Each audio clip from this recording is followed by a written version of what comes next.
Bueno, pues ya regresamos con nuestro, bueno, sí, ya sería nuestra tercera hora. Espero que no estén muy cansados, todavía vamos, ya estamos rebasando la mitad. Pero ya estamos entrando en materia y sigo revisando si hay algún comentario por parte de ustedes. Veo que vamos bien. Si tienen dudas, con todo gusto estoy para resolver cualquier duda. Si no la puedo resolver, me la llevo, lo de menos, pero de que van a tener respuesta, van a tener respuesta. Ok. Entonces hablamos de competencia y establecíamos que, por ejemplo, en este caso de los trabajadores que prestan servicios en banca y crédito, son muy factibles de que ellos eventualmente puedan prestar sus servicios a través de la modalidad de teletrabajo.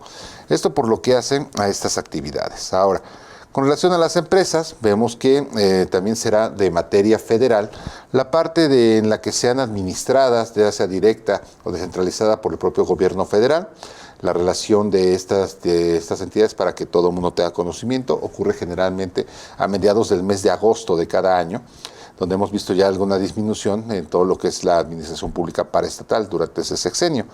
También aquellas que actúen en virtud de un contrato o concesión federal y las industrias que les sean conexas. Y finalmente, todas aquellas que ejecuten trabajos en zonas federales o que se encuentren bajo jurisdicción federal, ya sea en las aguas territoriales o en las comprendidas en la zona económica exclusiva de la nación. Todo lo que serían puertos, aeropuertos y demás, podríamos encontrarlos dentro de estos dos últimos casos específicos. Entonces, la relación sería ante las autoridades federales. Después hablaremos de este mismo artículo 123 constitucional, fracción 31, el apartado A, donde se refiere a las materias. Y aquí es donde entra la parte importante por lo que hace al teletrabajo. En primer lugar, será también considerado como materia federal la parte registral, es decir, los contratos colectivos de trabajo y las organizaciones sindicales, así como todos los procesos administrativos relacionados, donde ahí entra algo muy complicado que será de relevancia por lo que hace a la materia del teletrabajo, que será qué pasa si yo por necesidades requiero contar con teletrabajadores y no está considerado dentro de mi contrato colectivo o no tengo contrato colectivo. Eventualmente se tendrá que, como lo vamos a ver en unos momentos más adelante, un trámite administrativo de registro de este reglamento ante las autoridades federales. Ahora bien, la aplicación de las disposiciones de trabajo en asuntos relativos a conflictos que afecten a dos o más entidades federativas, los contratos colectivos que han sido declarados obligatorios en más de una entidad federal, las obligaciones patronales en materia educativa en los términos de ley y finalmente las obligaciones de los patrones en materia de capacitación y adiestramiento de sus trabajadores, así como de seguridad e higiene en los centros de trabajo, por lo cual las autoridades federales contarán con el auxilio de las estatales cuando se trate de ramas o actividades de jurisdicción local en los términos de la ley correspondiente. Entonces, hablar de teletrabajo hablará necesariamente de lo que es capacitación y adiestramiento.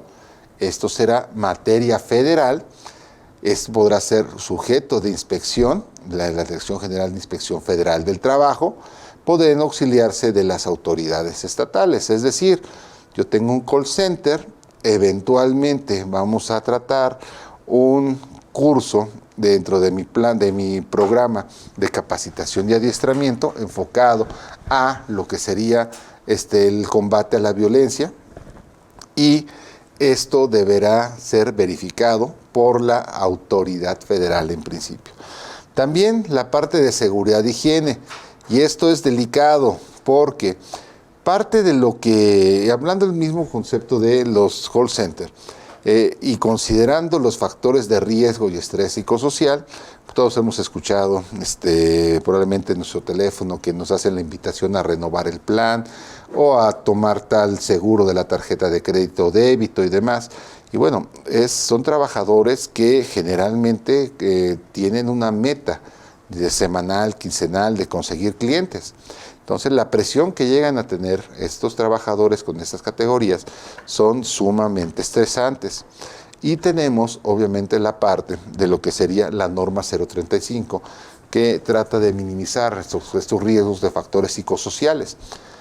En este momento, todavía a mediados de diciembre, no estamos todavía hablando del nuevo reglamento de Inspección Federal del Trabajo. También estamos en un periodo en el cual la autoridad laboral está por emitir lineamientos con relación a algunos aspectos de este tipo. Entonces, cuidemos esta parte, porque como vemos es de carácter federal y nos echan caballería.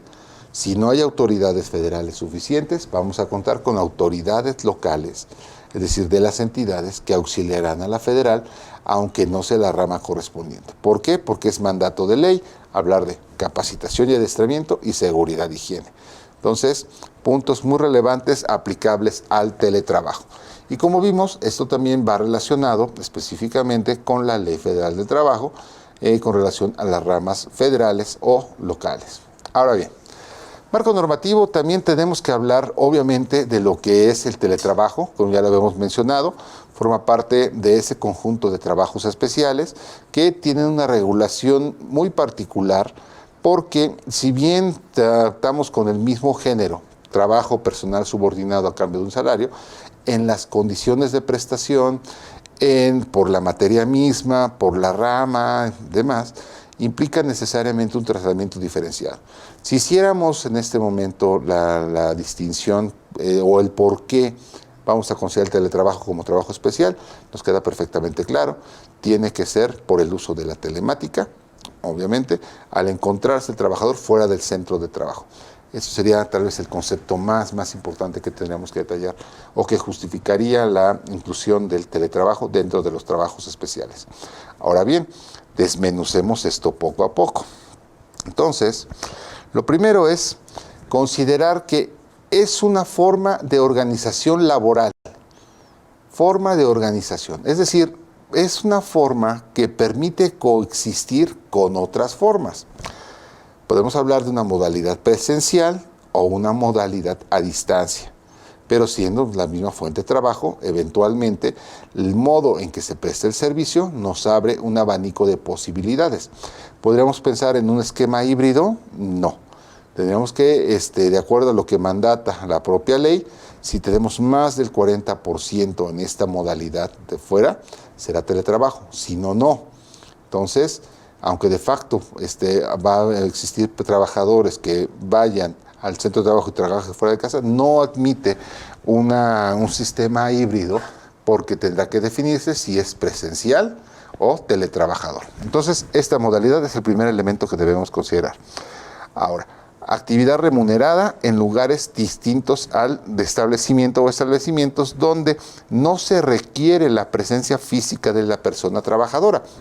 Entonces, al no requerirla necesariamente, esta parte presencial deja de ser el elemento de justificación de que se encuentra la persona ahí.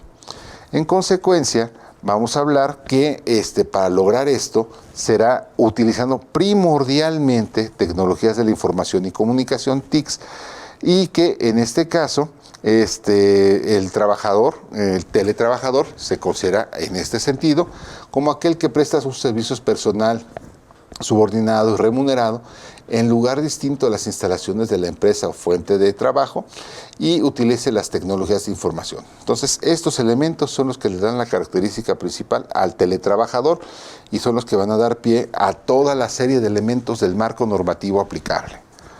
Ahora bien, continúa el artículo 330 con puntos que deben considerarse dentro del establecimiento de las condiciones de trabajo. Es decir, ¿qué vamos a entender por tecnologías de la información?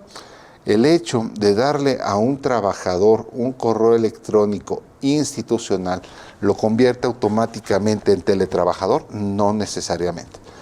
Tendríamos que considerar los otros elementos como el que esté fuera del centro de trabajo, pero definitivamente un correo será una herramienta que permitirá el trabajo a distancia.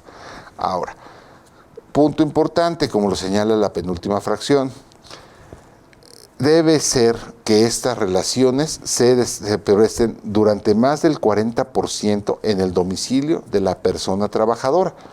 Entonces, es importante considerar dentro de las cargas de las jornadas diurnas, nocturnas y mixtas, el tiempo en que estará el trabajador. No olvidemos, 48 48 horas a la semana es lo que en principio nos permite la jornada diurna, 45 la jornada mixta y 42 la jornada nocturna. Entonces no va a aplicar ipso facto de que estés trabajando un día más u otro no, sino que deberá atender a esta carga de horas. Entonces tomemos la referencia de la jornada semanal para tener perfectamente entendido que rebasándose ese 40% estamos en la presencia ya de un teletrabajador. Entonces esa sería la primera discusión. La otra es que, como ya lo habíamos acotado, que obviamente el teletrabajo está perfectamente arreglado, mientras que lo que dijimos que ya vamos a evitar la palabra, el home office, pues obviamente es mucho más informal. Ahora, dentro de... ¿Qué pasó aquí? Ahí está. Dentro de las obligaciones de los patrones y trabajadores en términos generales, vamos a ubicar que la propia Ley Federal del Trabajo dispone en sus artículos 132, 133, 134 y 135 obligaciones y prohibiciones, en primer lugar a los patrones, así como de manera respectiva a los trabajadores. Entonces, esta es el conjunto de normas esenciales que van a acotar el actuar entre patrones y trabajadores. El llegar temprano, el prestar el servicio contratado con la calidad, cuidado, esmero, intensidad, cuidado apropiado, las indebidas retenciones, todos esos aspectos ahí entran como prohibiciones y obligaciones específicas, por ejemplo, que es el cuidado de la salud, medio ambiente de trabajo en condiciones óptimas, demás, estará en ese sentido.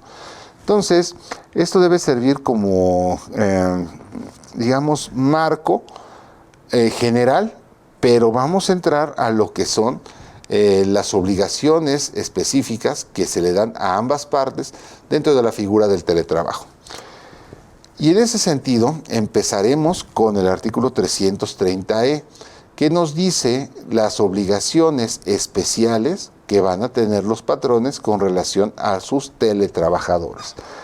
En primera, es proporcionar, instalar y encargarse del mantenimiento de los equipos necesarios para el teletrabajo.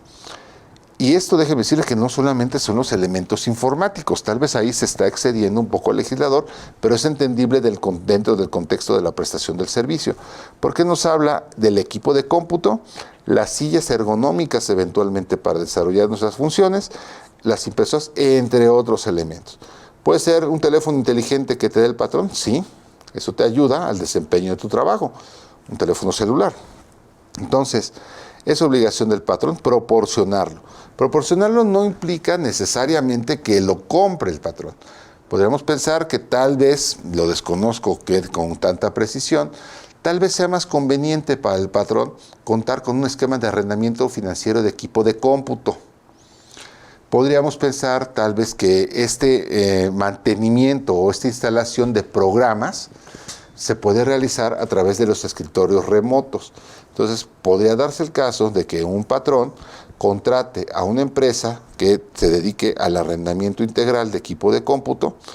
El patrón no incurre en el gasto de la compra del equipo, pero sí estaría cumpliendo con la obligación de proporcionarlo a través de este esquema para que eventualmente, si los trabajadores tuvieran algún problema de operación, de mantenimiento, de almacenaje y demás, pudiera ser ayudado con un host remoto que inclusive pudiera entrar a la computadora que sea de carácter arrendado y que es propiedad en principio de ese proveedor de servicios.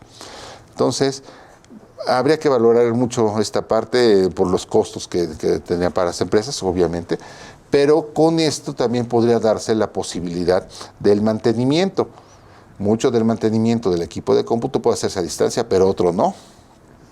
Pensemos en equipos que originalmente están en una oficina, pero que por la cuestión de esta modalidad están ya en una casa.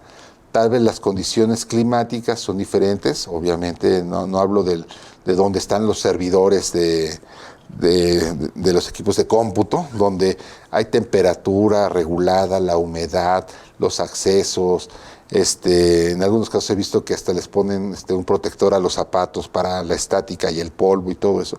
A tenerlo ya en tu casa, donde pues, está, en el mejor de los casos, en una mesa, un escritorio, un espacio ahí, donde estás teniendo que desarrollar tu trabajo. Ya lo podrás diseñar después con mejor detalle, cuidado, privacidad, pero de entrada, el mantenimiento implicaría que muy probablemente el patrón, si es que su equipo es propio o si lo contrata, van a tener que ir los técnicos, los ingenieros a tu casa a darle el mantenimiento correspondiente. Entonces, esa es la primera obligación que tendrán los patrones: proporcionar, instalar y encargarse de los equipos de cómputo.